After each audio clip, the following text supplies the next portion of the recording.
आखिर रूस करना क्या चाहता है? दोनों ही तरफ अपने ईस्ट और वेस्ट साइड में भूचाल लाकर रख दिया है और जापान इस चीज से क्यों डर रहा है? तो वहीं दूसरी तरफ क्या भारत रूस मीटिंग के बाद पाकिस्तान के ऊपर होगा बड़ा एक्शन? भारत के प्लान तो कुछ ऐसे ही लग रहे हैं। क्या ये एक्शन मिलिट्री एक्शन होगा या किसी तरह का एयर स्ट्राइक? पिछली मीटिंग में जो चीन ने रोक लिया और बचा लिया पाकिस्तान को, क्या भारत रूस के साथ मिलकर इस बार उस चीज को अंजाम देगा? जानेंगे क्या है मामला। इसके अलावा बहुत कुछ, आइए जानते हैं इन खबरों को विस्तार से। इस वक्त दुनिया भर में दो चीजें बहुत ज्यादा डिस्कस की जा रही हैं और जियोपॉलिटिक्स में केंद्र बन गया है। एक तो यूक्रेन और दूसरा ताइवान। यूक्रेन को लेकर अब तक रूस की आक्रामकता समझ में आ रही थी। यूक्रेन कभी उसका हिस्सा रहा है और बेहद महत्वपूर्ण है, जिसे नाटो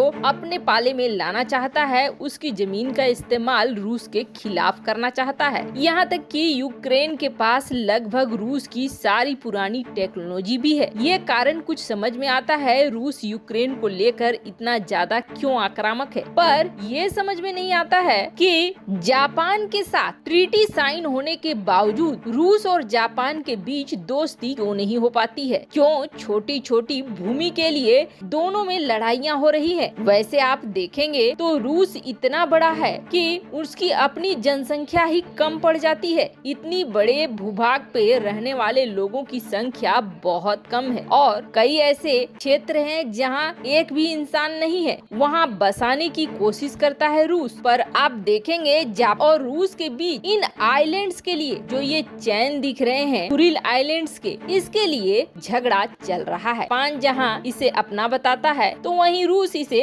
अपना बताता है। जापान ने जहां कई बार इसको लेकर दावे किए हैं, तो वहीं ये समझ लीजिए कि कुरिल आइलैंड पर 2 दिन पहले ही रूस के रक्षा मंत्री पहुंचे दौरे पर। अब इन सब चीजों को देखकर तो यही लग रहा है कि कुरिल आइलैंड को किसी भी हाल पर छोड़ना नहीं चाहता है रूस। और अब मामला ज्यादा बढ़ गया है। दरअसल मामला इसलिए ज्यादा बढ़ गया है क्योंकि रूस ने अब इसके नजदीक में तैनात कर दिया है अपना परमाणु मिसाइल, और वो भी बिल्कुल ऐसे मोड में कि तुरंत दागा जा सके। अब इसे लेकर जापान में थोड़ा कोहराम जरूर मचा है। जापान ने इस बात की पुष्टि भी की है। कई मीडिया हाउस ने अब इसमें बवाल काटना भी शुरू कर दिया है कि आखिर रूस ना ज्यादा मिलिट्री प्रेजेंस कर रहा है, एक तरफ तो यूक्रेन की तरफ, वहीं दूसरी तरफ जापान की तरफ भी, और जो जापान के लिए एक डर का विषय है। वैसे आपको बता दें, जापान के जो नए प्रधानमंत्री हैं किशिदा, वो काफी आक्रामक व्यवहार के माने जाते हैं। हालांकि एक समय जापान जो था वो आज नहीं है, पर कहा जाता है कि किशिदा के नेतृत्व में बहुत जल्दी डिफेंस में जापान एक अलग ऊंचाई पर दिखेगा। और ये वो लोग हैं जो टेक्नोलॉजी में काफी माहिर है। ऐसे में इनका वापस से डिफेंस में आना बहुत जल्द दुनिया के बाकी देशों को समझा देगा, जिस तरीके से इजराइल समझा रहा है कि टेक्नोलॉजी में वो सुपर पावर है, वैसे ही जापान की हालत है। अब हर हाल में रूस ये चाहता है कि इन मामलों को, चाहे वो यूक्रेन का मामला हो या कुरिल आइलैंड का मामला हो, इसे तुरंत से तुरंत दूर किया जाए। वैसे आपको बता दें, भारत ने कोशिश की थी जापान और रूस के बीच के मतभेद को हटाने के लिए। इसके लिए भारत ने एक ट्राइलेटरल की घोषणा भी की थी। कुछ दिनों तक तीनों देशों की मीटिंग भी हुई, लेकिन इस मीटिंग से कोई फायदा नहीं हुआ। रूस और जापान के बीच न तो तनाव खत्म हुए और न ही लड़ाई के आसार खत्म हुए। पर भारत ने एक कोशिश जरूर की थी।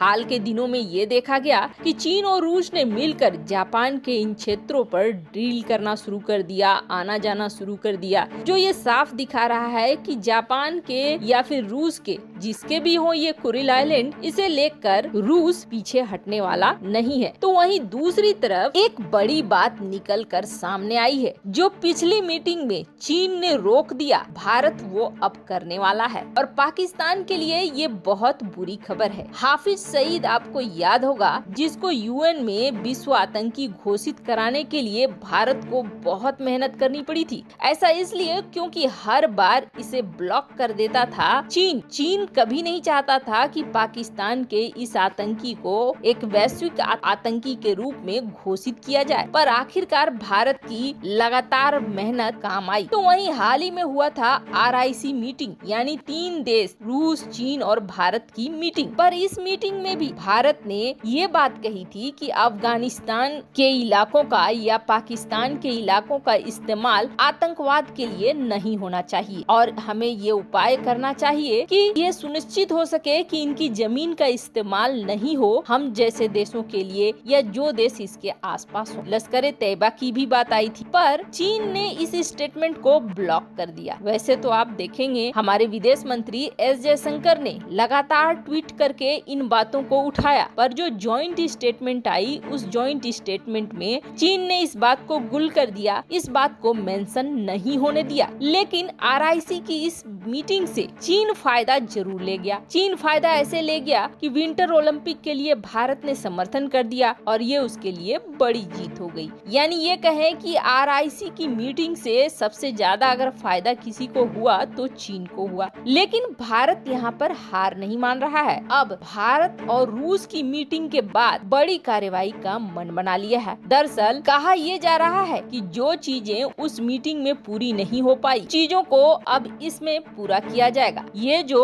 मोदी पुतिन की बैठक होगी, इसमें ये निर्णय लिया जाएगा और इस बात पर सहमति जताई जाएगी कि जैसे मोहम्मद, लश्कर-ए-तैयबा जैसे संगठनों को हटाने के लिए कार्रवाई करना सुनिश्चित है और ये भी देखा जाएगा कि इस इलाके में इस तरह के आतंकी संगठन नहीं हो जो प्रभाव दें, जो प्रभाव डालें किसी भी देश को। वैसे आपको बता दें, ज्यादातर चांसेस ये हैं कि रूस और भारत इसके लिए जॉइंट एक्शन प्लान भी निकाले। ऐसा इसलिए क्योंकि भारत जितना ज्यादा परेशान है आतंकवाद से, अब उतना ही ज्यादा रूस भी परेशान हो रहा है। रूस ने ये देख लिया है कि ईरान में जिस तरीके से ईरान के चेक पोस्ट पर तालिबानी लड़ाकों ने कब्जा किया है, अब ये चीजें ISIS और उसके साथ कई अन्य संगठनों में और भी ज्यादा बढ़ेंगी और इसका असर रूस के इलाके में भी देखने को मिलेगा। अब वैसे ही ड्रग्स सप्लाई रूस में बढ़ चुका है, तो रूस भी कहीं न कहीं इन आतंकी संगठनों से परेशान है। पर ये कहा जा रहा है कि अगर भारत और रूस की जॉइंट स्टेटमेंट जारी हो जाती है तो हो सकता है इनके सफाई के लिए, इन पे लगाम लगाने के लिए जो आतंकी संगठन है उस पर बड़ी कार्रवाई के संकेत दे दे भारत। वैसे भारत ने पहले भी साफ किया है कि अगर जरूरत पड़ी तो वो एयर स्ट्राइक करेंगे अगर आतंकी गतिविधियां नहीं रुकी तो माना जा रहा है